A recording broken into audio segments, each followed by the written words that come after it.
এই তো তাড়াতাড়ি কর, হাতে বেশি সময় নাই।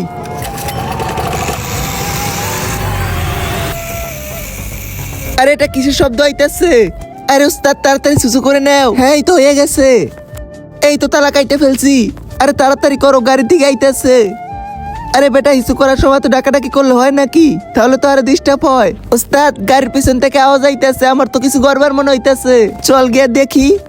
আরে ও তো এদিকে আইতাছে, এ তাড়াতাড়ি ভাগ, আমি আগে আমার জীবন নিয়ে ভাগি। উস্তাদ আমি বলছিলাম না কোনো ঝামেলা আছে, এই দেখেন গাড়ির তালা খোলা। আরে বলো, তুই হয়তো তালাই লাগাস নাই, কিন্তু তালা তো আমি লাগাইছিলাম। তাহলে এখান থেকে তালা কি তোর বাপ নিয়ে গেছে? কে জানে তালা কোথায় যাইতে পারে। আরে পাগল, আমি জানি তুই তালা লাগাইতি ভুলে গেছস। যাই হোক, পরবারে তুই তালা ভালো মতো লাগাইস, কথাটা মাথায় রাখিস। এখন চল। আবে আর ওরা তো গাড়ি আটকাই দিছে আর চললেও যাইতেছে, এখন আমি কি করব? এ ভাই, তুই কোথায় বাইকে গেলি? আমার এই জায়গায় ফাঁসাই, আমার এই জায়গায় অনেক ভয় করতেছে, আমার বাচ্চা, আমার শ্বাস বন্ধ হয়ে যাইতেছে এই জায়গায়। আরে আরে ছোট, তো টেনশন নিস না, দাঁড়া আমি এক্ষুনি কিছু করতেছি। এখন এই সুন্দর ছবিটার জন্য একটি লাইক সাবস্ক্রাইব করে দিবে, আর পরের পার্ট দেখার জন্য ইমোজিটা কমেন্টে দিয়ে দাও।